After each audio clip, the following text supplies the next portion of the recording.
Hello students, तो जैसा कि अपन क्लास 12 की मैथ्स का प्रश्नावली 1 कर रहे थे संबंध एवं फलन, जिसमें अपन ने लास्ट क्लास में प्रश्नावली 1.2 को पूरा कंप्लीट कर लिया था। आज की जो क्लास अपन की रहने वाली है उसमें अपन करने वाले हैं विविध के प्रश्न, जिसमें शायद 7 या 8 क्वेश्चन ही है केवल। बिल्कुल सिंपल प्रश्न है। पहला प्रश्न बड़ा रहेगा, बाकी सारे प्रश्न 5-5 मिनट के भी नहीं है। तो मैं जहां तक हो सके आज की क्लास में ही विविध को पूरा खत्म करने का प्रयास करूंगा। क्लास को अच्छी तरह से कैसे देखना है, अगर किसी को संबंध या फलन में प्रॉब्लम आती है तो वो मेरी पिछली क्लासेस प्लेलिस्ट से देख सकते हैं, जिससे आपको पता चल जाएगा कि संबंध और फलन वाले प्रश्नों को किस प्रकार से हल किया जाता है। अपन आज यहाँ पर एक एक करके सारे क्वेश्चन हल करने वाले हैं। अच्छे से यहाँ पर ध्यान देना। तो कुल मिलाकर अगर मैं कहूँ तो ये विविध कर रहे हैं अपन, और मैं इसको ऊपर इसलिए लिख रहा हूँ क्योंकि प्रश्न पहला बड़ा रहने वाला है, तो विविध करने वाले हैं अपन, ठीक है ना। आज अपन विविध के प्रश्न करने वाले हैं। विविध के प्रश्न में यहाँ पे आपको समझाऊंगा, बुक से ही समझाऊंगा। आपके पास बुक होगी, नहीं होगी तो आप डिस्क्रिप्शन में एक पीडीएफ का लिंक दे दूंगा, वहां से बुक का जो फर्स्ट चैप्टर है वो डाउनलोड कर लेना, ठीक है ना। वहां से आपकी हो जाएगी, क्योंकि लिखना थोड़ा सा बड़ा पड़ जाता है। प्रश्न अच्छे से समझाता हूं पहला, फिर यहाँ पे अपन उसको अच्छे से डिफाइन करते हैं। प्रश्न नंबर 1 लिखा हुआ है, सिद्ध कीजिए कि f अपन को दिया हुआ है प्रश्न नंबर 1, एक फलन का रिलेशन है सच दैट r से, मतलब वास्तविक संख्या से x belongs to r such that -1 से 1 तक x की वैल्यू रहेगी। -1 से 1 के बीच की x की वैल्यू। जब इस प्रकार का अपन का फलन लिख के r से कुछ में लिखा जाए या किसी से किसी में कुछ लिखा जाए, तो आगे वाली संख्या हमेशा प्रांत होती है और पीछे वाला होता है सप्रांत। तो प्रांत तो है अपन की वास्तविक संख्या, r मतलब वास्तविक संख्या, और जो अपन का सहप्रांत रहने वाला है वो भी वास्तविक संख्या है, लेकिन सारी वास्तविक संख्या नहीं है। वास्तविक संख्या केवल x में -1 से 1 के बीच की संख्या ही ले सकते हैं। -1 से 1 के बीच की कौन सी संख्या? 0.1, 0.2, 0.3 या फिर 0, -0.1, -0.2, -0.00004। तो -1 और 1 के बीच की जितनी भी पॉइंट वाली या फिर नॉर्मल संख्या है, तो सभी को इसमें शामिल किया जाएगा सहप्रांत में, ठीक। अब वो प्रश्न में कह रहा है कि जो फंक्शन दे रखा है अपन का वो है, जो अपन का फंक्शन दे रखा है एक्चुअल में वो है f(x) इक्वल x अपॉन वर्ग प्लस मापांक में x, जहां पे x r को बिलोंग्स करता है, मतलब x का मान वास्तविक संख्या में से कुछ भी रख सकते हैं, -अनंत से +अनंत तक कुछ भी रख सकते हैं। तो ये कुल मिला के अपन को प्रश्न दिया हुआ है, एक फलन है जिसका प्रांत से सप्रांत तक फंक्शन दे रखा है मान। अपन को सिद्ध ये करना है कि यह एकेकी भी है और आच्छादक भी है, और एकेकी और आच्छादक सिद्ध करने के अलग अलग मेथड होते हैं, जैसे ग्राफिकल मेथड होता है, समुच्चय वाला मेथड होता है, और इसके साथ में गणितीय विधि होती है। इस प्रकार की जो समीकरण होती है उसे गणितीय विधि से ही हल किया जाता है, तो अपन उसी से हल करेंगे। सबसे पहले प्रश्न में समझने वाली चीज क्या है? इस प्रश्न में समझने वाली चीज ये है कि जो अपन को फलन दे रखा है, ये फलन को इसका अर्थ होता है y, ठीक है ना। जो फलन अपन को दे रखा है उसका मान है x अपॉन x बटा 1 प्लस मापांक में x, और मापांक में x का अर्थ होता है कि वो दो वैल्यू देता है, एक माइनस की और एक प्लस की। कारण यह है कि मापांक के अंदर यदि मैं माइनस की संख्या लिखता हूं तो भी प्लस का उत्तर आता है, प्लस की संख्या लिखता हूं तो भी प्लस का। तो यदि अपन को कोई फलन दिया होगा और उसमें मापांक आएगा तो उसके हमेशा उत्तर कितने आएंगे? 2, एक पॉजिटिव वाला और एक नेगेटिव वाला। तो इसे 2 भागों में बांटा जाएगा। मैं इसे 2 भागों में बांट रहा हूं, देखना कैसे। मैं एक इधर करूंगा, एक इधर। एक प्रश्न में एक भाग मैं हल करूंगा, दूसरा भाग आप हल करना। f(x) बराबर x अपॉन, वैसे तो मैं आपको काफी हद तक करके बताऊंगा, ये इसकी चिंता नहीं करनी है आपको, पर तो भी मैं चाहता हूं एक जो हल होता है वो आप ही करें।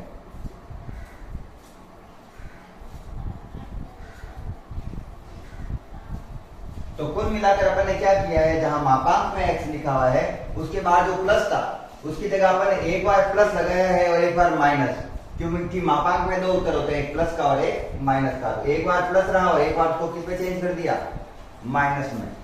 अब क्या करना है सर, अगर मुझे इसे एक एक ही बनाना है, एक एक ही के लिए हल करना है, तो जो फलन दे रखा होता है उसमें x केवल एक बार ही लिखा हुआ होना चाहिए, जबकि यहाँ पर फलन में x कितनी बार लिखा हुआ है, एक और दो।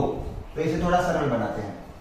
सरल बनाने की विधि यह है कि चूंकि नीचे x में एक जुड़ा हुआ है, तो नीचे वाले जैसा ऊपर वाला भी बनाना है। तो ऊपर वाले x में मैंने एक जोड़ दिया, तो ऐसे ही तो अपन एक नहीं जोड़ सकते, तो जितना जोड़ा है उतना को उतना मैंने घटा दिया। एक ही जोड़ दिया और एक ही घटा दिया, अपॉन में 1 प्लस x। तो अपन का जो एक्चुअल फलन है वो बन गया। अगर मैं इसको 1 अपॉन x को 1 अपॉन x के सेपरेट नीचे भेजता हूं, दो बार भेजूंगा, देखो ऐसे 1 प्लस x के नीचे भी 1 प्लस x भेजूंगा, माइनस एक के नीचे भी भेजूंगा 1 प्लस x, सेपरेट भेजा, एक इसके नीचे और एक उसके नीचे, बीच में क्या था माइनस, मैंने लगाया माइनस। इससे ये घटा तो आया 1 माइनस 1 बटा 1 प्लस x। मैं थोड़ा शॉर्ट में करूंगा क्योंकि ये बहुत लंबा चल जाता है, तो आपको इतना लंबा करूंगा ना मैं, ये काट काट वगैरह के, तो आप मैंने आपको बता दिया है, यहां से मैं इसको हटाऊंगा। आप चाहे तो पूरा लिख सकते हैं। तो जनरल इक्वेशन जो मेरी बनी है वो ये है, मेरी जो जनरल इक्वेशन बनी है वो ये है, ठीक है ना, ये पूरी fx का मान ये है। इसी प्रकार से मैं यदि इधर बनाऊंगा तो देखना मेरा ये बनेगा। मैं एक बार आपसे बता देता हूं, एक बार यहां से माइनस कॉमन लेना पड़ेगा। मैं यहाँ पे करके देख लेता हूं, मैंने माइनस कॉमन लिया तो ये बन गया 1 माइनस एक्स प्लस एक्स बटा 1 माइनस एक्स। वही किया है, एक जोड़ा और एक घटाया मैंने, तो दोनों जोड़ तो नहीं दिया, दोनों जोड़ दिए दोनों। x को प्लस का करना है क्या, x को आगे लेना है, ये 1 को पीछे लेना है, तो मैंने किया इसको x माइनस 1 प्लस 1, ठीक है। मैंने जब चिन्ह बाहर कॉमन लिया, इसमें से एक बार चिन्ह माइनस कॉमन लिया, तो x आ गया आगे, एक चला गया पीछे। नीचे वाली संख्या की जैसा ऊपर बनाने के लिए माइनस में एक और प्लस में एक लिया। दोनों को अगर सेपरेट भेजता हूं मैं, तो ये तो 1 x माइनस 1 से x माइनस 1 कट जाएगा, प्लस 1 बटा x माइनस 1। तो फलन दो बने हैं, एक पहला फलन ये है और दूसरा फलन ये है, और इस फलन के लिए एक एक ही सिद्ध करना है। इस फलन के लिए क्या सिद्ध करना है अपन को, एक एक ही। क्या है एक एक ही इसमें, तो सिंपल सा अपन को एक एक ही के लिए क्या करना होता है, अपन को दो चरों की अपन का सपोज करना पड़ता है। अपन के पास कोई दो चर है, दोनों के मान अलग अलग है, प्लस में भी हो सकते हैं, एक प्लस में हो सकता है, एक माइनस में हो सकता है, दोनों प्लस में हो सकते हैं, दोनों माइनस में हो सकते हैं, पॉइंट में हो सकते हैं, वास्तविक संख्या कुछ भी ले सकते हैं ना, तो कोई भी दो अंक हो सकते हैं। तो मैंने माना दो अवयव, अगर आपने मेरी पीछे वाली क्लास देखी होगी तो कितना आपको जानना की आवश्यकता नहीं पड़ेगी, x1 और x2 है, और अगर आपके स्कूल में भी इसी प्रकार से करवाया हुआ है तो और बेटर है। माना दो अवयव है, वो x1 व x2 है, जहां मैं ये मान के चलता हूं कि x1 is not equal to है x2 के, x1 का मान x2 के बराबर नहीं है, ये मैं मान के चलता हूं, ठीक है। अब इस पूरी समीकरण को x1 और x2 दिया हुआ है, इस पूरे को इस फलन के जैसा बनाना है। ये जो दिख रहा है ना x1, इसको ऐसा दिखने वाला बनाना है। तो ऐसा दिखने वाला बनाने के लिए एक एक स्टेप चलेंगे। सबसे पहले x के साथ एक जोड़ा हुआ है, मैं दोनों साइड x के साथ एक जोड़ देता हूं, तो 1 प्लस x1 1 प्लस x2। अगर x1 और x2 आपस में बराबर नहीं, जैसे मान लो ये 4 है और ये 10 है, तो 4 में एक जोड़ूंगा तो 5 और 10 में एक जोड़ूंगा तो 11। अगर 4 10 के बराबर नहीं है तो 5 भी तो 11 के बराबर नहीं है, सही चीज है ये। अब मुझे इसको बट्टा में लेना है, वो भी माइनस में, तो मैं क्या करूंगा, इसको -1 अपॉन 1 प्लस x1 लिख दूंगा, उल्टा कर दिया, ठीक है ना, दोनों को अपॉन में भेज रहा हूं, -1 अपॉन 1 प्लस x2। और अगर दो संख्या समान नहीं है, जैसे एक 5 थी और एक 11 थी, दोनों को उल्टा करूंगा तो आएगा 1/5 और 1/11, वो भी आपस में बराबर नहीं है, बिल्कुल सही है सर जी। अब इन दोनों के साथ एक जुड़ा हुआ है, तो मैं दोनों के साथ एक वापस जोड़ देता हूं। और अगर मैं किसी संख्या जो आपस में बराबर नहीं है उसमें अगर एक जोड़ दूं तो भी कोई फर्क नहीं पड़ेगा, तो भी वो बराबर नहीं हो सकती। तो अगर मैं दो अवयव लेता हूं और उन अवयवों को अगर इस फलन के रूप में परिवर्तित करता हूं तो फलन भी आपस में बराबर नहीं आ रहे हैं। दो चर बराबर नहीं है, दो अवयव बराबर नहीं है और उनका फलन बनाया मैंने वो भी आपस में बराबर नहीं है। तो मैं कह सकता हूं कि fx1 is not equal to fx2। और यदि दो अवयव जो अपन लेते हैं वो भिन्न भिन्न है और उनके फलन भी भिन्न भिन्न है तो अपन कह सकते हैं कि चूंकि फलन और अवयव दोनों एक ही कंडीशन दर्शा रहे हैं, दोनों ही बराबर नहीं है, अतः ये एक एक ही है। अतः यह एक एक ही है। ये एक एक की कंडीशन होती है कि अगर दो अवयव अलग अलग है तो उनके फलन भी अलग अलग होने चाहिए। ठीक है, और यही अपन की कंडीशन आ रही है। तो यह एक एक ही है। अब ये जो मैंने यहां पर पूरा किया है ना रामायण, वो के वो इसके लिए करनी है और सिंपल सा सेम टू सेम आएगा, इसमें कोई अंतर नहीं आएगा। तो अपन कहें जैसे आपको सबसे पहले क्या करना है, x1 is not equal to x2 करना है। x1 बराबर नहीं है x2 के। फिर चूंकि इसमें x में से एक घटाया हुआ है, आपको भी एक घटा लेना है, फिर दोनों को उल्टा कर देना है, फिर दोनों में एक जोड़ देना है, फिर ब्रैकेट में बाहर दोनों के माइनस लगा देना है। अगर अवयव अलग अलग है तो इस पूरी कंडीशन को करने पर भी वो फलन भी आपस में बराबर नहीं आएंगे। और चूंकि अवयव भी बराबर नहीं होंगे, फलन भी बराबर नहीं होंगे, तो वह एक एक ही हो जाएगा क्योंकि दोनों की कंडीशन सेम है। ये भी बराबर नहीं है और ये भी बराबर नहीं है। ये आपको कंडीशन पता होगी अगर आपने ये क्वेश्चन पढ़ा होगा एक एक वाला। तो ये वाला एक एक ही मैं नहीं करवा रहा हूं जहां तक हो सके। ठीक है, इसका एक एक ही आपको खुद को करना है क्योंकि लंबा हो जाएगा। मुझे लगता है आप इतना तो कर ही लोगे। ये भी ये कंडीशन इसके लिए लेनी है, जैसा ये घूम रहा है वैसे के वैसे इसको घुमाना है, कुछ अलग नहीं करना है उनको। बस यहाँ पे थोड़ा प्लस माइनस में ध्यान रखना है कि ये प्लस है, यहाँ पे माइनस है, बस इतना सा थोड़ा ध्यान रखना है। तो इसको तो मैं हटा देता हूँ एक बार के लिए। ठीक है ना, आपको इसके लिए हल करना है, ये ध्यान रखना। मैंने एक समीकरण बनाई है, एक बार के लिए मैं तो छोड़ता हूँ। ये भी एक एक ही है, लिख देता हूँ, ये भी एक एक ही है और दोनों होने चाहिए तभी समीकरण इक्वेशन होगी, फलन होगा। ठीक है ना, अगर ये भी एक एक ही है और ये भी एक एक ही है तो ये फलन भी क्या होगा, एक एक ही। अब अपन करेंगे आच्छादक। आच्छादक की घटना वो होती है कि यदि किसी फलन में परिसर का मान सहप्रांत के बराबर हो जाता है तो हम कह सकते हैं कि वह आच्छादक है। सहप्रांत क्या होता है, ये रहा कोई संख्या है वो -1 से 1 के बीच में आनी चाहिए, जहां -1 या फिर 1 शामिल नहीं होगा।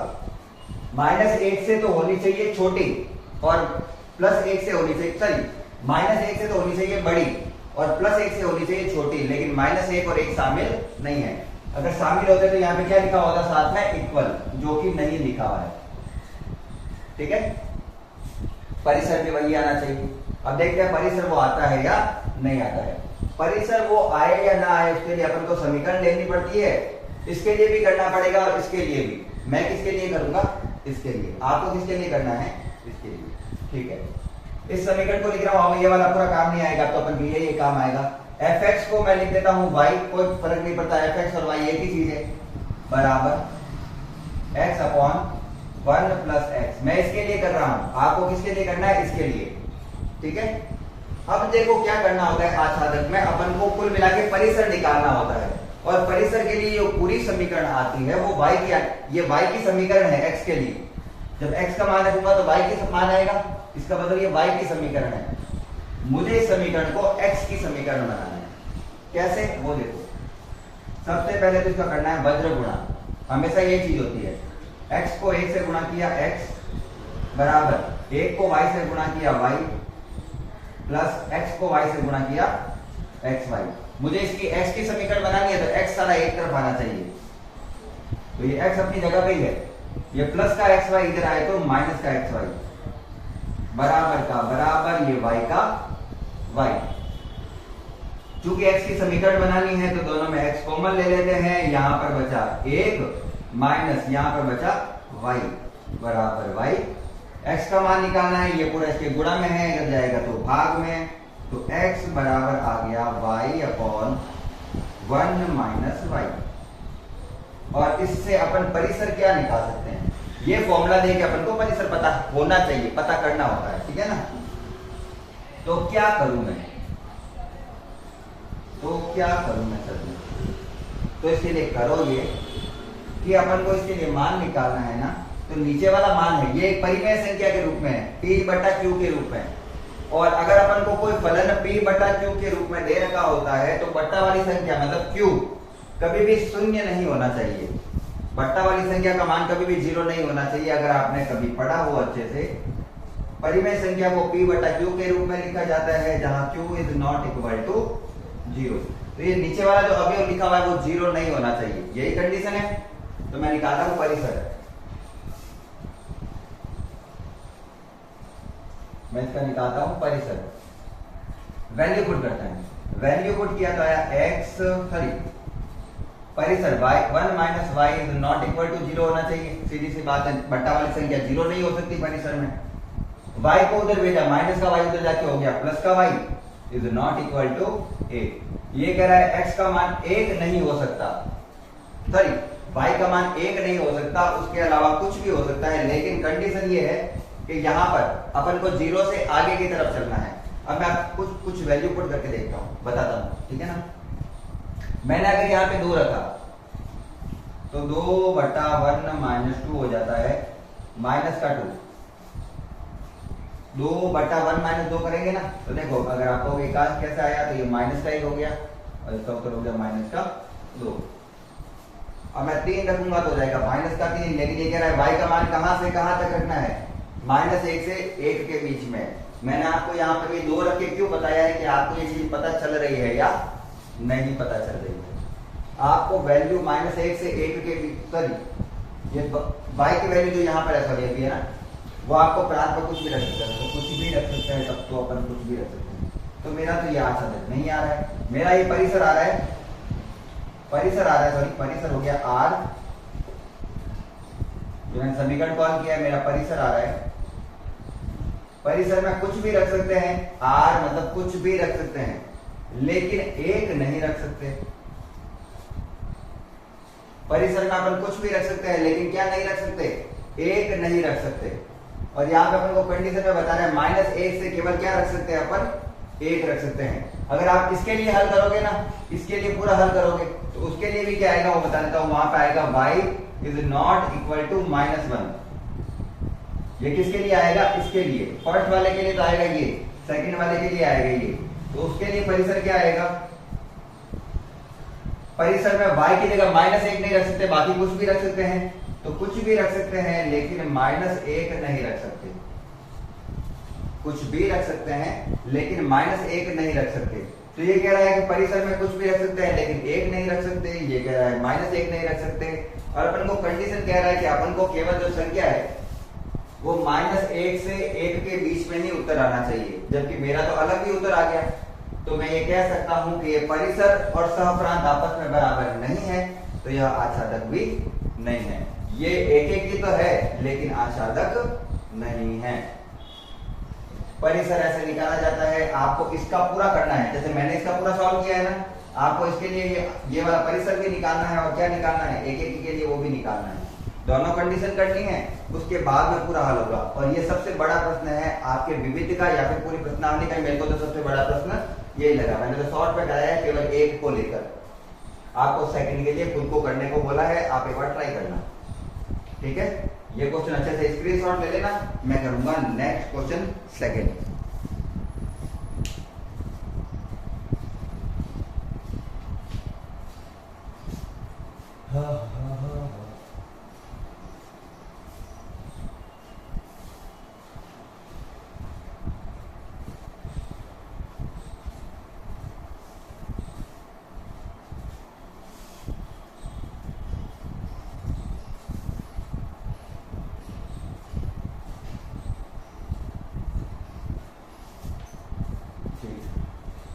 अब अपन का प्रश्न क्या बचा है, प्रश्न है सेकंड प्रश्न क्या दिया हुआ है, अच्छे से पढ़ लेता हूँ, 2 मिनट पानी पी के।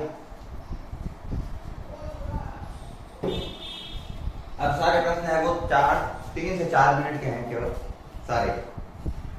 देखो सिद्ध कीजिए, प्रश्न दिया हुआ है सिद्ध कीजिए कि fx बराबर x³ द्वारा प्रदत्त फलन f से r में एक ही है। ये मैंने एक्चुअल में जब ग्राफ करवाए थे ना, इस चैप्टर में मैंने ग्राफ वाला एक पूरा अलग से पूरा सेशन दिया था उस पर मैंने ग्राफ पूरे ही करवा दिए थे और ग्राफ से सीधे मैंने प्रांत, परिसर, एकेकी वगैरह सब करने समझा दिए थे। आपको फिर भी समझा देता हूं। एकेकी के लिए पहले तो समीकरण दिया अपन को कि एक fx बराबर है x क्यूब, ये समीकरण है, तथा जो फलन है वो सच दैट है r टू r में, मतलब जो फलन है वो प्रांत से परिसर में वास्तविक संख्या से वास्तविक संख्या तक जाता है। मतलब अपन प्रांत में कुछ भी रख सकते हैं, परिसर में कुछ भी आ सकता, सॉरी सप्रांत में कुछ भी आ सकता है। तो इसके लिए केवल एक ही निकालना है, आशादक तो है ही नहीं, लेकिन आशादक भी अपन उस ग्राफ से ही निकाल सकते हैं। ये क्वेश्चन अपन ग्राफ से करेंगे क्योंकि एक्चुअल में ये ग्राफ का एक प्रश्न है। उसको यही देखना है कि आपको ग्राफ आते हैं या नहीं आते हैं। ये x अक्ष, ये y अक्ष, ये x डैश और ये y डैश, या फिर ये माइनस x, ये माइनस y। मैंने जब ग्राफिक मेथड कराया था तो उसमें बताया था जो x क्यूब होता है उसका ग्राफ ऐसा होता है,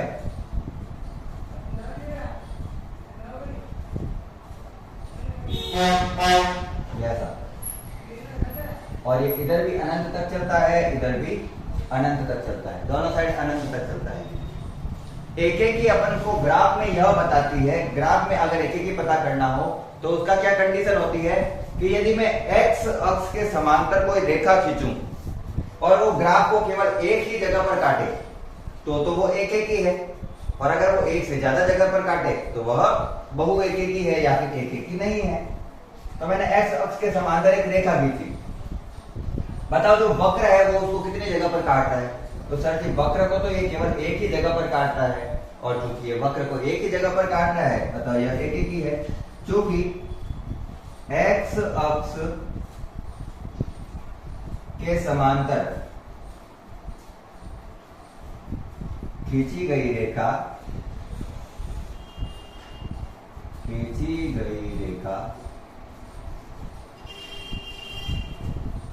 वक्र को एक ही स्थान पर काटती है,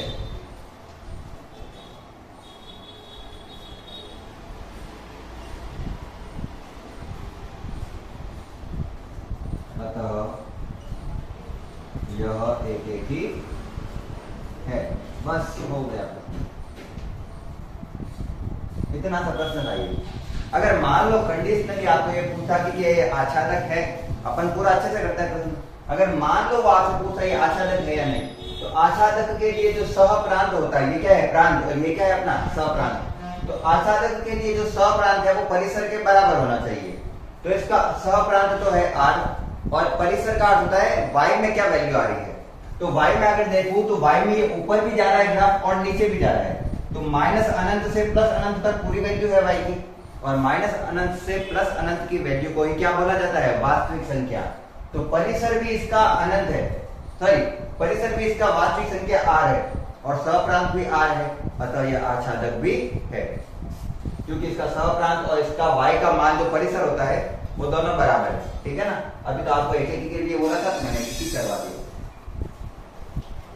सिंपल था, जो 4 मिनट का प्रश्न था। प्रश्न नंबर 3, क्या ये यहाँ पर हो जाएगा? बिल्कुल हो जाएगा, कर देते हैं यहाँ पे। नहीं होगा, थोड़ा यहाँ पे खींच लेंगे। प्रश्न नंबर 3,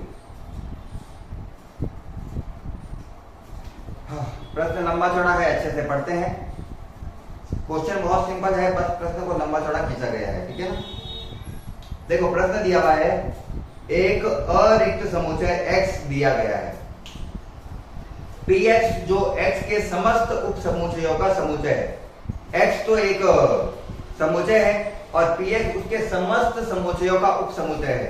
उप समुच्चय जैसे ये ऐसा होता है बेसिकली, अगर x है 1 2 3, तो जो px होता है ना वो ऐसे होता है 1 2 3। या आपने अगर पढ़ा हो तो आपको पता होगा पावर्स के रूप में 1 2 3 ऐसे। ये उप समुच्चयों का पूरा क्या है? समुच्चय है। इसका लेना देना नहीं है एक्चुअली में, इसलिए मैं ज्यादा इस पे खींच नहीं रहा हूं, लेकिन आपको समझाना था तो मैं बता देता हूं कि अगर कोई उप समुच्चयों का समुच्चय बोले, मतलब उसमें सारे हैं और उसमें सारे अवयव आते हैं, जैसे जैसे अभी मैंने लिखा था तो फाइव भी आता है, मैंने वो लिखा नहीं था। फाइव 1 2 3 के समुच्चय, 1 2 का समुच्चय, 2 3 का समुच्चय, 1 3 का समुच्चय, 1 2 3 का समुच्चय, ऐसे सबके समुच्चय उप समुच्चय कहलाते हैं। उप समुच्चयों का समुच्चय पर विचार कीजिए। निम्नलिखित तरह से Px में एक संबंध R परिभाषित कीजिए। Px में उप समुच्चयों A, B के लिए A R B है। A R B का होता है A रिलेशन विद B। यदि और यदि A सबसेट ऑफ B है, R Px के एक तुल्यता संबंध है या नहीं, आपको यह सिद्ध करना है। तुल्यता संबंध होता है यदि कोई संबंध स्वतुल्य भी हो, सममित भी हो और संक्रामक भी हो, तो वह तुल्यता संबंध कहलाता है। अब ये मत सोचना कि स्वतुल्य सममित क्या होता है, ये तो आपको पता होना चाहिए, अपन विविध प्रश्नावली कर रहे हैं। तो देखो अपन को प्रश्न ये दिया हुआ है, कुल मिला के इतना लंबा चौड़ा लिखा हुआ, उसमें क्या है, मान लेता हूं, सॉल्यूशन लिखते हैं। माना दो समुच्चय ए व बी है, यही बोला है अपन को। दो उप समुच्चय के अंदर रिलेशन संबंध मेरे को तुल्यता लाना है, जहां ये कह रहा है ए सबसेट है बी का, ये क्या कह रहा है, ए सबसेट है बी का, तो मुझे सिद्ध करना है क्या यह तुल्यता संबंध है या नहीं। सबसेट का मतलब क्या होता है, अब ये भी बता देता हूं अगर आपको ना पता हो। मान लो मेरे पास एक समुच्चय है ABC, तो 1 2 3, और एक समुच्चय है 1 2 3 4 और 5। तो यदि A के समस्त अवयव B के अंदर आते हैं तो A B का क्या कहलाएगा, सबसेट कहलाएगा, उप समुच्चय कहलाएगा। लेकिन B के सारे अवयव A के अंदर नहीं आ रहे हैं तो B A का सबसेट नहीं कहलाएगा। ठीक है ना। तो इस प्रकार से आपको पता होना चाहिए कि जिस किसी अवयव समुच्चय के सभी अवयव किसी दूसरे समुच्चय में आ रहे हैं तो छोटा वाला समुच्चय जो है वो बड़े वाले का सबसेट यानी उप समुच्चय कहलाता है। और अपन को यही कंडीशन दी हुई है। तो क्या यह तुल्यता संबंध है, तो मैं इसको गलत साबित करने के लिए सबसे पहले कौन सा देखूंगा, सममित, और एक में इसको गलत साबित कर देंगे अपन। सममित संबंध ये कहता है कि A का जो B के साथ रिलेशन है वो B का A के साथ भी होना चाहिए। इसका मतलब है A यदि B का भाई है तो B भी A का भाई होना चाहिए। सिंपल सी चीज है, ठीक है ना। जो A का B के साथ रिलेशन है वो किसके साथ होना चाहिए, B का A के साथ। जैसे ये कह रहा है A रिलेशन विद B, जैसे कि अपन को क्वेश्चन में दिया हुआ है, क्या है कि A सबसेट है B का। A किसका सबसेट है, B का, ये इसने दिया हुआ है। तो B रिलेशन A इस प्रकार से हो सकता है कि B A का भी सबसेट हो।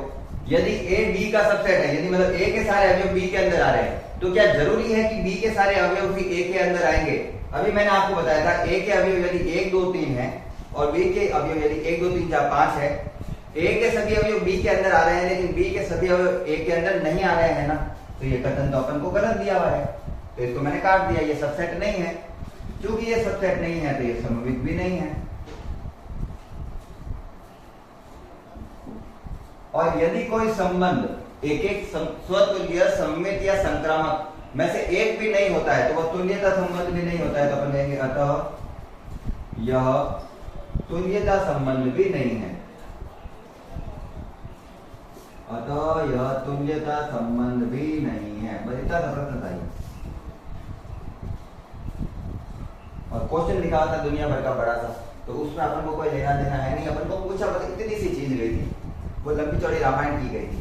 यहाँ पे मैं इतना कह सकता हूँ जहाँ A और B बिलोंग्स है X को, ठीक है ना।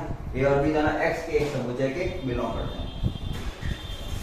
हाँ, अच्छे से स्क्रीनशॉट ले लेना, फिर करेंगे अपन क्वेश्चन नंबर नेक्स्ट। वो तो एक लाइन का ही आंसर है, लेकिन तो छोटे छोटे से प्रश्न दिए हुए प्यारे प्यारे से। अब अपन करेंगे प्रश्न नंबर 4।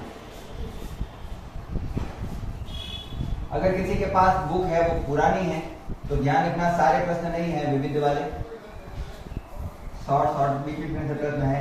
अगर आप जानना चाहते हैं कि पुरानी वाली बुक में कौन कौन से क्वेश्चन है विविध के, तो आप मुझे कमेंट सेक्शन में लिखना, मैं आपको वहां पे टिक करवा दूंगा सारे जितने भी चैप्टर है उसके सारे कौन से क्वेश्चन है, कौन सी एक्सरसाइज आपके कोर्स में है, कौन कौन से प्रश्न है। यदि बुक पुरानी वाली है तो क्वेश्चन नंबर 4 क्या दिया हुआ है पढ़ते हैं, एक लाइन का ही उत्तर है उसका, ठीक है ना।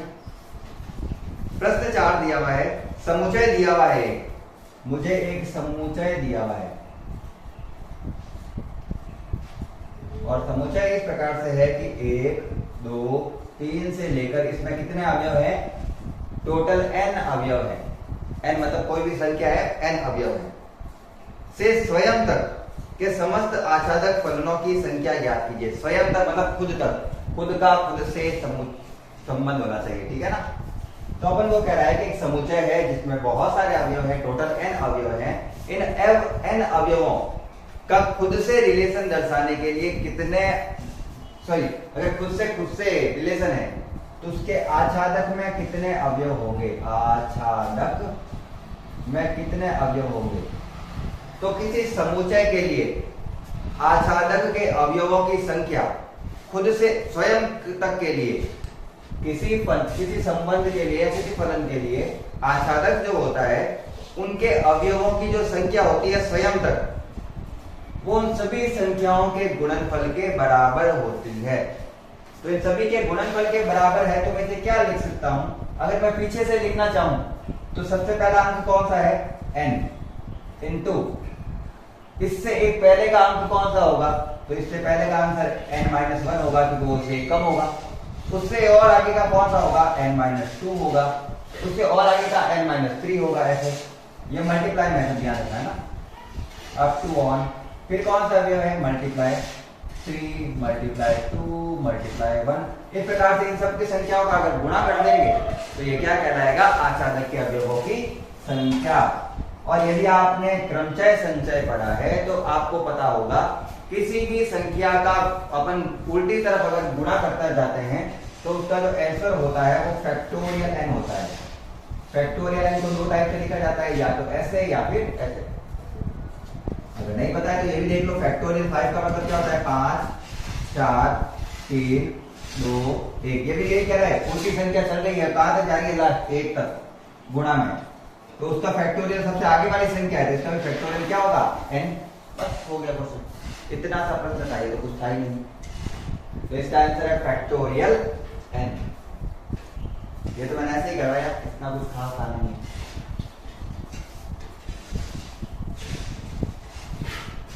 ये केवल एमसीक्यू में पूछा जा सकता है, इससे ज्यादा ये प्रश्न पूछने की संभावना नहीं है, अच्छे से ध्यान रखना।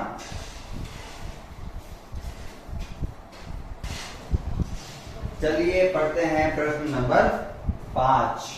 क्या है प्रश्न नंबर 5, अच्छे से लिखते हैं, अच्छे से समझाते हैं, उसके बाद अच्छे से इसको सॉल्व भी करेंगे। अगर कोई क्वेश्चन अच्छे से समझ में नहीं आ रहा है तो आप कमेंट सेक्शन में लिख देना कि सर ये क्वेश्चन हमको इस तरीके से नहीं समझ में आया, आप किसी और फॉर्मूले से, किसी और मेथड से करवा सकते हैं क्या, बिल्कुल।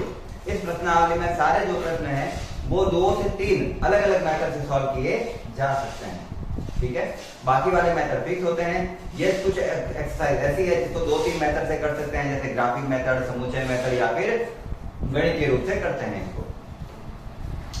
प्रश्न दे रखा है 5वां। मान लीजिए कि a -1 0 1 और 2 का एक समुच्चय है और b -4 -2 0 और 2 का एक समुच्चय है, जहां f और g दोनों a से b में रिलेटेड है। दोनों में f और g दोनों फंक्शन है ना, दोनों फंक्शन है तो ठीक है ना, दोनों फलन है। एक को f लिखा है तो दूसरे को g लिखना पड़ेगा, नहीं तो f1 f2 भी लिख सकता था वो।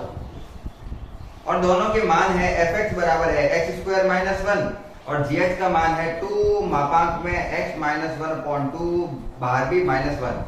दोनों x बिलोंग टू a है तो परिभाषित कीजिए कि क्या f और g बराबर है या अलग अलग है। खत्म क्वेश्चन, ठीक है। क्वेश्चन समझना आवाज को लिखना पड़ेगा ना। क्वेश्चन समझना आपने क्या कहा, इतना बड़ा जो रामायण लिखी थी उसमें ये था कि a दिया हुआ है अपन को -1 0 1 और 2, और जो b दिया हुआ था वो है -4 -2 0 और 2। ये a और b के मान हैं, दो समुच्चय हैं जो दोनों एक दूसरे में रिलेटेड है। जिसका पहले का एक फंक्शन तो इनका ये है, दोनों अलग अलग लिखूंगा, वैसे तो मैं दोनों अलग साइड लिखूंगा, सॉल्यूशन ही कर देते हैं। एक fx इस साइड लिख रहा हूं मैं, fx तो है एक्स स्क्वायर माइनस एक्स, जहां x बिलोंग्स टू a है, और gx बराबर है 2 मापांक में 1 माइनस x माइनस 1/2 माइनस 1। यहां पे भी x बिलोंग करता है a को। अपन को बताना है कि क्या ये अवयव इस समुच्चय के लिए x जब a के मान रखता हूं मैं, तो क्या fx और gx के मान बराबर प्राप्त होते हैं? क्या fx और gx दोनों समान फलन है? बस इतना अपन को पता करना है। और उत्तर ध्यान रखना, तो उत्तर जो आता है fx का या फिर gx का, वो इस समुच्चय के अंदर से आना चाहिए। अगर बाहर आ गया तो इसका मतलब आप या तो गलत कर रहे हैं या फिर क्वेश्चन ही गलत है। ठीक है, वैसे क्वेश्चन गलत नहीं है, आप गलत कर रहे होंगे, क्योंकि क्वेश्चन सही है, ये बता देता हूं। अब मुझे कुल मिला के क्या करना है, x में ये सारे मान रखने हैं एक एक करके, इधर भी और gx में भी। x के जो मान है ना, -1, 0, 1 और 2, एक एक करके ये सारे के सारे मान रखने हैं दोनों साइड। अगर दोनों साइड मान समान प्राप्त होते हैं, इनके उत्तर समान प्राप्त होते हैं, तो ये फलन बराबर है, नहीं तो बराबर नहीं है। ट्राई करते हैं। पहले इसके सारे मान निकाल रहा हूं। f में x की जगह सबसे पहले रखूंगा मैं -1, और अपन का मेन फलन ये है, ब्रैकेट बना देता हूं, इसका ये और इसका ये। अब वैल्यू पुट करते हैं। सबसे पहले मैंने पुट किया -1, तो x की जगह -1 का स्क्वायर माइनस -1, यही है। -1 का स्क्वायर हो गया 1, क्योंकि माइनस माइनस हो जाता है प्लस स्क्वायर में, माइनस माइनस ये भी हो गया +1, तो 1 और 1 उत्तर आया अपन का 2। तो जब मैंने -1 रखा तो उत्तर आया 2। अब मैं एक बार 0 रख देता हूं, 1 रख देता हूं, सारा इसमें रख देता हूं। अब मैंने रखा 0, यहां पे दोनों जगह क्या रखना है 0, क्योंकि यहाँ पे सेकंड वाले में 0 वैल्यू दे रखी है। 0 का स्क्वायर -0, और 0 में से 0 जाएगा तो उत्तर आएगा 0, बिल्कुल छोटा सा था। फिर मैंने रखा 1, तो 1 यहाँ पे वैल्यू पुट कर रहा हूं, ध्यान रखना, 1 का स्क्वायर -1, सबके मान यहां से पुट कर रहा हूं मैं। तो 1 का स्क्वायर 1 ही होता है, 1 में से 1 गया तो अभी कितना आएगा 0। फिर मैंने पुट किया 2, लास्ट मान है, ध्यान रखना, इसके आगे अपनी मर्जी से कोई मान मत रखना, इसने दिए उतने ही रखने हैं अपन को। x के मान यही है, ये तो किसके हैं, fx या फिर gx के। देखो आप भी इसके अंदर से रहे हैं, 2 भी इस फलन के अंदर आ रहा है, 0 भी इस फलन के अंदर आ रहा है, तो इसके अंदर से उत्तर आने चाहिए। फिर रखता हूं मैं 2, तो 2 का स्क्वायर -2, 2 का स्क्वायर कितना होता है 4 -2, उत्तर आ गया 2। तो एक उत्तर आया 2, फिर आया 0, फिर आया 0, फिर आया 2, ये उत्तर है। क्या इसमें भी इसी प्रकार से उत्तर आते हैं? ये मान रखने पर अगर आते हैं तो ये बराबर है, नहीं तो बराबर नहीं है। सबसे पहले क्या वैल्यू रखेंगे, सबसे पहले -1 रखेंगे सर जी, तो रखो 2 का 2 मापांक में -1 बटा 2 -1। अब चूंकि आपकी मैथमेटिक्स ले रखी है तो मैं मानता हूं कि आपको कैलकुलेशन आती होगी, और अगर आपको नहीं आती है तो फिर आपको सीखनी चाहिए। मैं यहाँ पे थोड़ा बहुत बता दूंगा आपको, लेकिन मैं चाहता हूँ फिर भी कि आप थोड़ा पार्ट करें। हमारे टीचर भी हमको ऐसे ही कराते थे ताकि हमारी कैलकुलेशन अच्छी हो, हम खुद करें। इस पूरे को अगर सॉल्व करता हूँ तो -1 और माइनस का हाफ हो जाता है -3/2। अगर आप एलसीएम लेके करना चाहते तो फिर वो लंबी मेथड भी कर दो। -2 और -1 कितना होता है, -3, और एलसीएम आ रहा है इसका 2, -1, 2 से 2 कैंसल।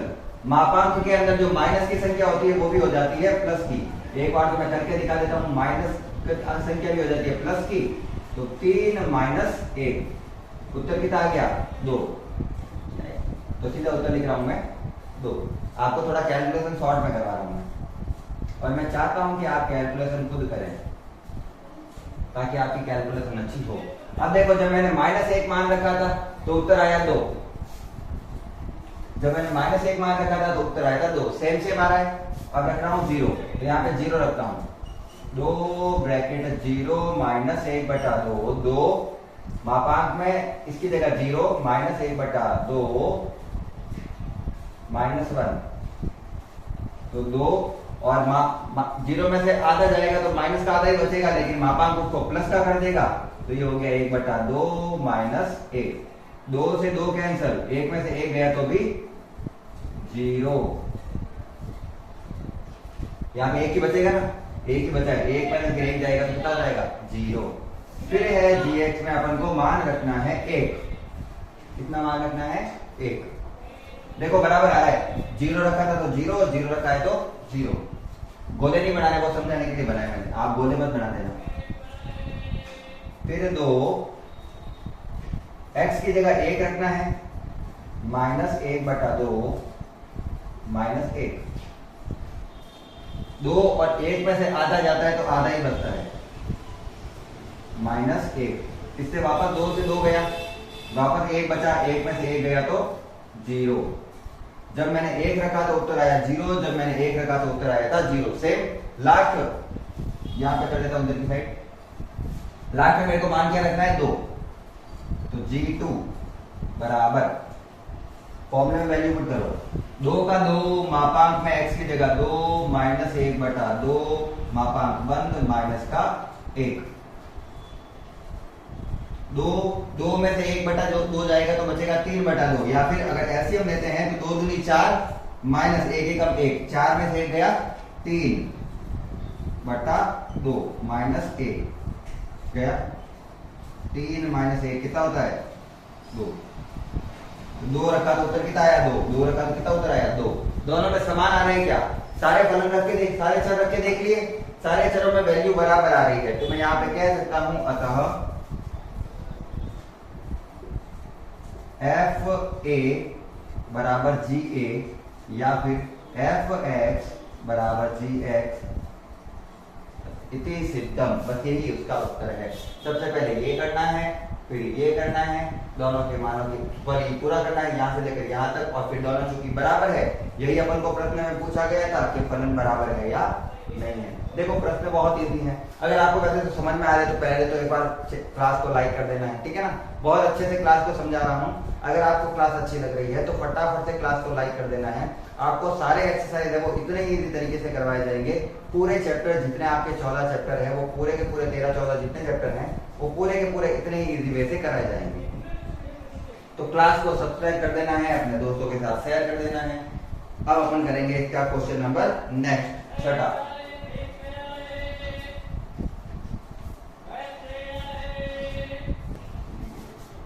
चलिए करते हैं क्वेश्चन नंबर 16 और 17वां क्वेश्चन है वो इतना खास नहीं है, लेकिन मान लो आपके एमसीक्यूज में से क्वेश्चन पूछ ले तो या तो रट्टा मार लो या फिर मैं जो बता रहा हूँ उससे तो कर ही लोगे, ठीक है ना। ज्यादातर ऐसे क्वेश्चन खास आते नहीं है अपन के, क्योंकि इस प्रकार के क्वेश्चन का कुछ ज्यादा इफेक्ट नहीं होता है, तो इसलिए नहीं आते हैं। प्रश्न ये पूछा हुआ है 16वां, यदि a बराबर 1 2 3 है, यदि a क्या है अपन का 1 2 3, ये समुच्चय है, ये समुच्चय है 1 2 3 का, हो तो ऐसे संबंध जिसमें अवयव 1 2 1 3 हो, ये तो फिक्स है, 1 2 तो होना ही चाहिए और 1 3 तो होना ही चाहिए, ये तो होने ही चाहिए, ये ध्यान रखना हो, और जो स्वतुल्य तथा सममित हो किंतु संक्रामक नहीं हो, ऐसे कितने समुच्चय बना सकते हो जिसमें क्या होना चाहिए फिक्स, 1 2 तो होना ही चाहिए, सॉरी 1 2 तो होना ही चाहिए, और कौन होना चाहिए 1 3, बिल्कुल 1 2 और 1 3 ये तो होना ही चाहिए। इसके अलावा अगर कोई अवयव डाल सकते हो तो डाल दो, किंतु वह संक्रामक नहीं होना चाहिए, स्वतुल्य और सममित होना चाहिए। तो इसकी कंडीशन देखो ये होती है, इसके लिए समुच्चय बना के बता रहा हूं ना, इसके लिए समुच्चय की कंडीशन ये है कि अगर मुझे इसको स्वतुल्य, पहले तो अपन को ये वाला आगे डाल देता हूं बाद में 1 2 और 1 3, अगर ये स्वतुल्य है और ये सममित भी है, स्वतुल्य का अर्थ होता है खुद का खुद के साथ रिलेशन होना ही चाहिए, खुद का खुद के साथ तो रिलेशन होना ही चाहिए। लेकिन सममित ये कहता है कि जो खुद ए का बी के साथ रिलेशन है वो बी का ए के साथ भी होना चाहिए। ये जो दोनों दे रखे हैं उससे मुझे क्या कंडीशन मिलती है कि मुझे आगे वाला अवयव जो प्रांत है वो क्या दिया हुआ है, एक। अगर एक का दो के साथ और एक का तीन के साथ किसी के भी साथ है उससे कोई लेना नहीं है। अगर वह स्वतुल्य है तो उस प्रांत का खुद के साथ भी क्या होना चाहिए, संबंध होना चाहिए। मतलब 1,1 भी दिया हुआ होना चाहिए। इसके साथ वो कह रहा है ये स्वतुल्य भी होना चाहिए, तो ये स्वतुल्य सममित भी होना चाहिए। तो अगर एक का दो के साथ रिलेशन है तो दो का एक के साथ भी रिलेशन होना चाहिए, फिक्स है, ठीक है। और अगर एक का तीन के साथ है तो तीन का एक के साथ भी रिलेशन होना ही चाहिए। और चूंकि अब अपन को इसको फिर से स्वतुल्य करना है तो एक का दो, अच्छा संक्रामक तो करना ही नहीं है ना, तो संक्रामक करना ही नहीं है तो अपन इनमें से कोई एक अवयव चुन सकते हैं। जैसे फिर मेरे को 2,2 भी करना पड़ेगा। अगर मैं करूं मान लो 2,2 हो जाएगा, लेकिन 3,3 नहीं लिखते हैं तो चल जाएगा क्या, नहीं चलेगा, स्वतुल्य भी तो होना चाहिए। ये सारे अवयव आ रहे हैं इसके अंदर। अब मुझे ये क्यों लिखने पड़े वो आपको समझाता हूं बस। ये मुझे क्यों लिखने पड़े, देखो मुझे कंडीशन के अकॉर्डिंग चलना पड़ा। मुझे लिखा हुआ 1, 2 और 1, 3, तो चूंकि ये स्वतुल्य है तो ये वाली कंडीशन में जो आगे वाला अवयव है उसका खुद के साथ तो अवयव आने चाहिए, तो मैंने लिख दिया 1,1। ये स्वतुल्य अभी तक के लिए हो गया था। अब मेरे को सम्मित सिद्ध करने वाला था तो एक का दो के साथ है तो दो का किसके साथ है, वापस एक के साथ। और एक का तीन के साथ है तो तीन का एक के साथ भी होना चाहिए। लेकिन जैसे ही मैंने इसको सममित बनाया ये स्वतुल्य हट गया, क्योंकि स्वतुल्य देखो ये दोनों अवयव आए हैं ना, इसमें आगे वाले अवयव क्या है, इसमें 2 है और इसमें क्या है 3। और स्वतुल्य की कंडीशन कहती है कि प्रांत का खुद के साथ अवयव का संबंध होना चाहिए। तो वापस बनाना पड़ा मुझे, 2 का 2 के साथ भी होना चाहिए और 3 का 3 के साथ भी होना चाहिए। तो अब ये पूरी तरीके से स्वतुल्य और सम्मित है। संक्रामक क्यों नहीं है, संक्रामक अपन को कहता है कि ए का जो बी के साथ रिलेशन है और बी का जो सी के साथ रिलेशन है, अगर दिया हुआ है ये तो ए का सी के साथ भी होना चाहिए, और अगर ऐसा नहीं है तो वो संक्रामक नहीं है। ऐसा एक को एक उदाहरण ले लेते हैं। तो मैं मान लेता हूं कि एक का है 2 के साथ रिलेशन, सॉरी क्या लिख रहा हूं, ए का 2 के साथ रिलेशन है जो आ रहा है इसमें कहीं पे लिखा है 11, और 2 का किसी के साथ है क्या, 2 का 1 के साथ है, 1 का 1 के साथ भी दिया हुआ है। ये तो हो ही नहीं रहा है, कौन सा वाला करना पड़ेगा, 1, 2,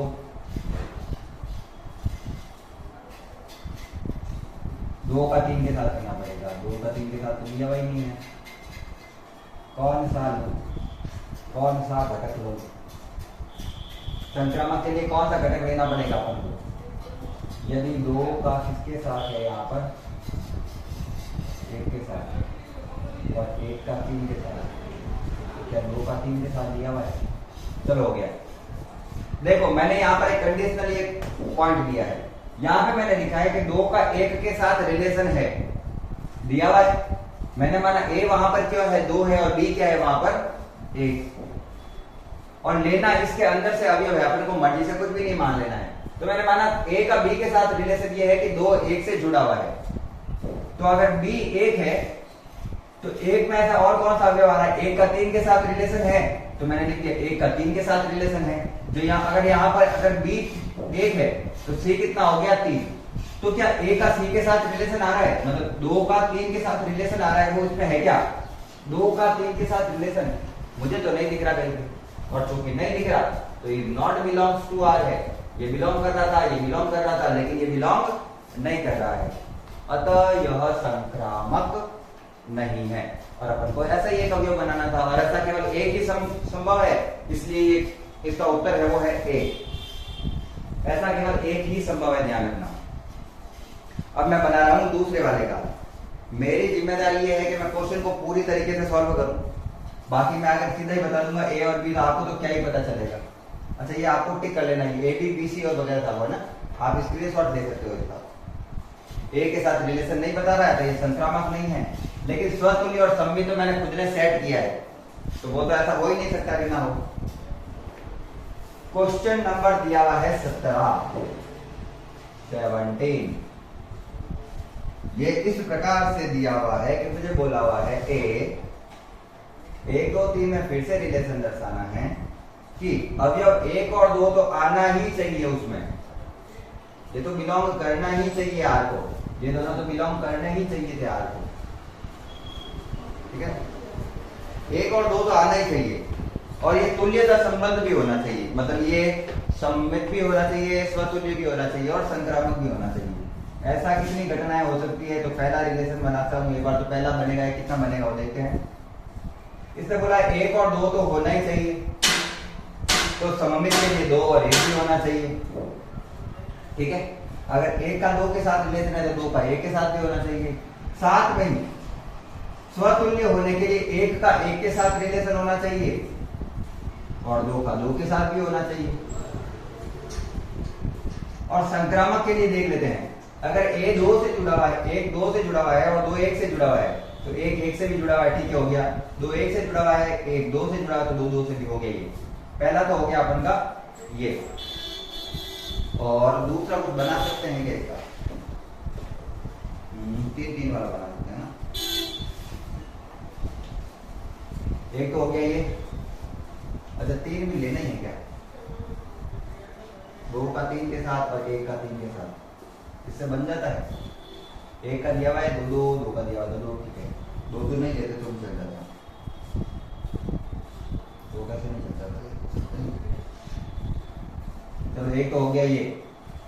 दूसरा रिलेशन मैं कर देता हूँ, 1 का अगर 2 के साथ रिलेशन है और 2 का 1 के साथ है, जो कि सम्मित है, सम्मित के लिए तो था वो 2 का 3 के साथ है, लेकिन 3 का 2 के साथ कहाँ है, थोड़ा गलत लिख दिया मैंने, एक बार सही करता हूँ उसको, फटाफट में गलत लिख दिया। दोनों एक बार समझे लिख देता हूँ, फिर अपन चेक कर लेंगे, चेकआउट कर लेंगे ना। 1 का 2 के साथ है तो 2 का 1 के साथ भी होना चाहिए, 1 का 1 के साथ भी होना चाहिए, 2 का 3 के साथ भी होना चाहिए, 1 का 3 के साथ भी होना चाहिए। ये पहला अगर मेरे यहाँ पे लिखा हुआ है और दूसरा लिखा हुआ है 1 का 2 के साथ हो रहा है, तो 2 का 1 के साथ भी होना चाहिए, 3 का 3 के साथ भी होना चाहिए, 1 का 3 के साथ भी होना चाहिए और 3 का 2 के साथ भी होना चाहिए। ऐसे बन जाते हैं कि एक बार मैं चेक कर रहा हूँ, ठीक है ना। फिर अगर नहीं होगा तो मैं इसको सेट करूंगा। सबसे पहले अपन को दिया हुआ केवल ये था, अगर 1 का 2 के साथ रिलेशन है तो 2 का 1 के साथ भी होना चाहिए। और तुल्यता मैं एक बार चेक कर लेता हूँ, क्वेश्चन मैंने अच्छे से पढ़ा नहीं था। प्रश्न दिया हुआ है तुल्यता संबंधों की संख्या, ठीक है, तुल्यता होना चाहिए, वैसे तो ये है नहीं तुल्यता, तो मैं इसको पूरा सेट करूंगा, अच्छे से देखना। 1 का 2 के साथ रिलेशन है तो 2 का 1 के साथ भी होना चाहिए, ये हो गया सम्मित। फिर 1 का 1 के साथ भी होना चाहिए, गलत लिखा हुआ है, वापस नहीं करता हूँ। 2 का 2 के साथ भी होना चाहिए, बिल्कुल होना चाहिए। यहां तक अगर मैं कंडीशन देखूं तो मुझे दिख रहा है कि ये तुल्यता संबंध है, बिल्कुल ये तुल्यता संबंध है, पहला हो गया था मेरा, ऐसा कुछ नहीं है इसमें। अगर कोई दूसरी कंडीशन ला सकते हैं क्या, बस वो चेक करनी है मुझे क्या दूसरी कंडीशन चेक करनी है। वापस 1 का 2 के साथ है तो 2 का 1 के साथ होना ही चाहिए, और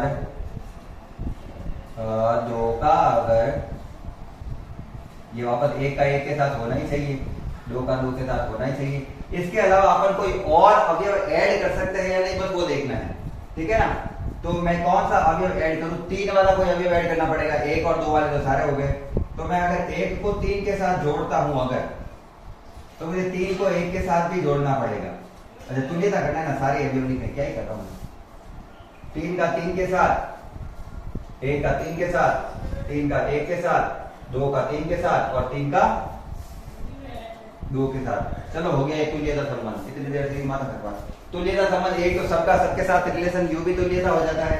अगर सबका नहीं लिखते तो शॉर्ट वाला ये है, बाकी सबका तुल्यता संबंध करना है तो अपन का ये वाला आंसर आने वाला है। ये भी तुल्यता संबंध है, ये भी तुल्यता संबंध है, कंडीशन को लेकर चले तो। और ये अपन का हो गया 70वें प्रश्न का हल। मेरे ऊपर कॉपी में गलत लिखा हुआ था, मैंने आपको एकदम सही तरीके से वापस सॉल्व करवा दिया है। ये तुल्यता है और ये भी तुल्यता संबंध है। तो इस प्रकार से अपन ने कर दिया है एक्सरसाइज का दी एंड। आज की क्लास के लिए रखेंगे इतना ही। अगर क्लास अच्छी लगी हो, अगर आपको प्रश्न अच्छे से समझ में आए हो तो क्लास को लाइक कर देना है, साथ ही चैनल को सब्सक्राइब करके अपने दोस्तों के साथ शेयर कर देना है। आज की क्लास को अंत तक देखने के लिए धन्यवाद। राधे राधे। अगर आपको नोट्स चाहिए तो आप टेलीग्राम चैनल से डाउनलोड कर सकते हैं, जिसका लिंक मैं डिस्क्रिप्शन में दूंगा। फिजिक्स और केमिस्ट्री दोनों के आपको नोट्स अवेलेबल हो जाएंगे वहां पर। चलिए धन्यवाद।